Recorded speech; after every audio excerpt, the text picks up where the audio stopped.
It's time to put Noel together.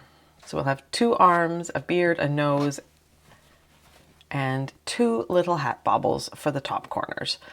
The front side of your Noel will be the side with the tall tree, so that'll be our front center. And we're going to start by putting our beard on. So we're going to center our beard. So the tip of it is centered on the break between the 2 stars here at the front center. By centering it on them, we can see more of the stars. And we will just take our end and place it on a yarn needle. Noel, you are a lovely big gnome, but you will not fit on screen very easily. All right, so I like to have my yarn coming off the right-hand side because I'm right-handed. So that's the way I'm going to orient my beard. I'm going to make sure that that long bit is facing my stars. And then I'm just going to go through and I'm going to find a leg or 2 legs of a stitch. So I've got the V of a stitch there underneath my needle, and I'm going to go through the corner. And we're going to do that several times. By whip stitching the corner kind of off and a little bit of a diagonal here, what we're doing is we're really making sure that the edge is, it takes that and it kind of tidies it up and off. What we're going to do now is we're going to use these garter bumps to hide our yarn as we go over and under each of these garter ridges one by one. So if we go under this one, we'll go over the next one. I like, where possible, for the beard to use one of these needles that has a little bit of a curve to the tip because it just makes scooping into the body a little bit easier. So I go over this garter ridge, make sure I grab the body, under this one, all the way across,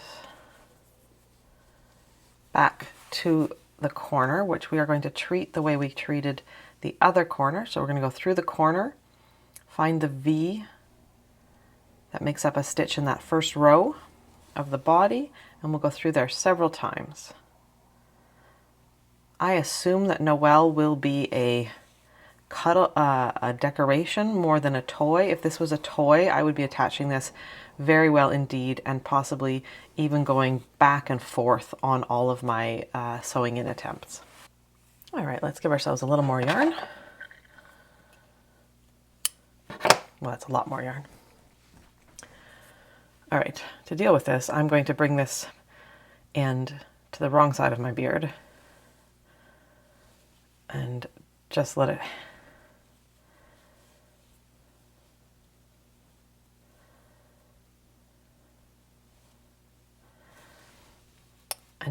hang out there for a moment.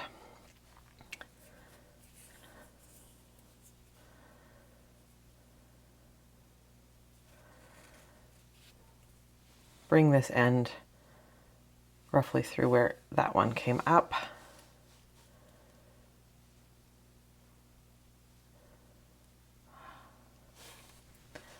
Bring this end where the other one came up, and then just leave an end here so we can tie things up and deal with those. And then we'll keep going. So we'll go across, over. All right, so what I'm going to do now is I'm going to bring my needle back through the beard and over. This end we will deal with just by tying a knot. So I'm going through a loop of the beard here. And we'll do that again so that I can get a nice local loop. And go through that loop twice. And now, if I nudge it closer and closer as I pull on it, it will be a nice small knot, nice and tight up to the beard. And then we can just push the end in through the body, through the stuffing, and come out somewhere. When we pull taut and snip, the tension we've put on it, we'll just pull it back inside there. I did double knots on my beard, also known as square knots. Some of my testers preferred the look of overhand knots. The knotting is up to you. I like it so that the stockinette fabric is oriented up down, just like the body and the hat. If it goes this way, I find that it's a bit distracting, whereas here, the nice vertical lines just all match up. So we're just going to orient it right there at the top of the beard. We have 2 ends, so if we bring them through one by one in slightly different spots, then we get to tie a knot, which is always very reassuring when we're attaching things. So through on one side with one end, through on the other. Now, we're not attaching it sort of in place, but we need to make sure that we have got our up down correct for once we want to lower this. Is it too high? Is it too low? I like them right centered on that top of the beard line there, so it pushes the hat brim out of the way a little bit. Now, one of these we can get rid of. We really only need one end to attach if it's not a toy. If it's a toy, you might need both ends because you're probably going to want to really, really securely attach it and sort of double do everything we're about to do, just because kids tend to hold toys by whatever appendage they think of. All right, so with this second end, what I'm going to do is I'm going to come out of the beard and I'm just going to come up.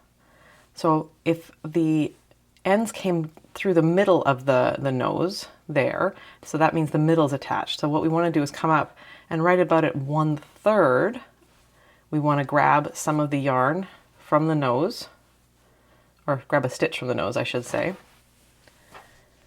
and go back into the beard. So I'm scooping under the beard. Don't have to go through the body here, just through the beard.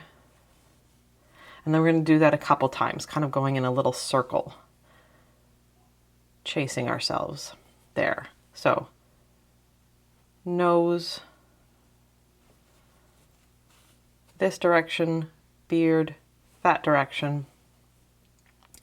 And then we can travel up to the top of the beard and nose and do the same thing on the top third. And this gets really hard to show on camera, especially with a big gnome like Gnoel here.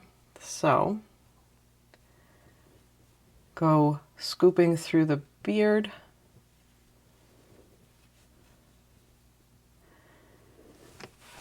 Let me see if I turn this around, will this work better? The way I describe things is not the rule of law. This is what works for me and has worked for a lot of people, but you may find new solutions that work for you or your particular situation. You know, gnome to gnome, it may be a little different. This is more of an art than a science. Just if it's going to be a toy, make sure that it's attached really, really well. So that looks pretty good. When I flip the brim down, we're still looking nice and dapper. So that's great. So what I'm going to do is I'm going to bring this back through to the other side of the beard. And this end we can just bury in the body now. If you wanted, you could tie a knot, or like we did where you make a loop and go through the loop twice. You can bury it in the body. You can also bury it in the nose if you feel like it. If you were burying it in the nose when you came out, you would do the same thing as we do everywhere else, which is just pull taut, put a little tension on it, snip right next to the fabric, and it'll vanish inside. So when attaching the arms, make sure the thumbs are pointed inwards. It will look much more comfortable than outwards. Our brains will be much happier with that. We're going to make sure to attach our arm right here where the beard, the brim, and the body meet, the 3 B's. All right, so we're going to go under a stitch of the body and then through both layers of the tube of the arm. And then we'll come back around here and we'll go through the body and both layers.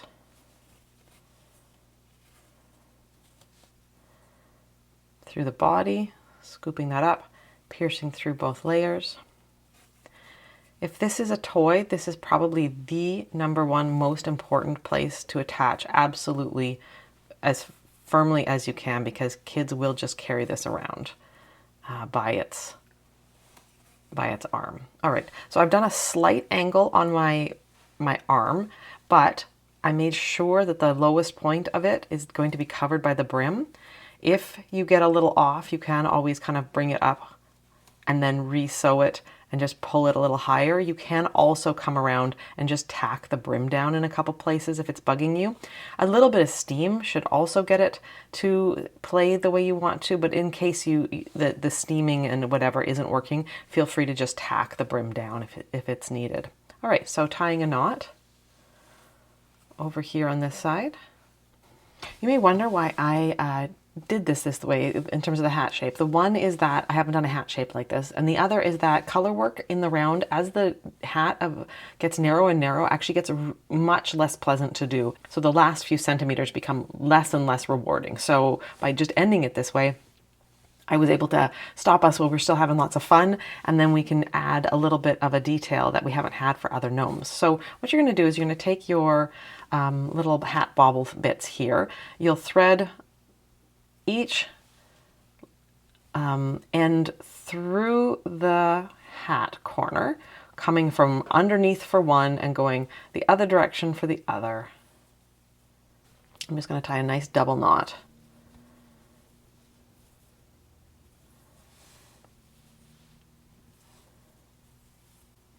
And then I can get rid of the shorter one and get it out of the way.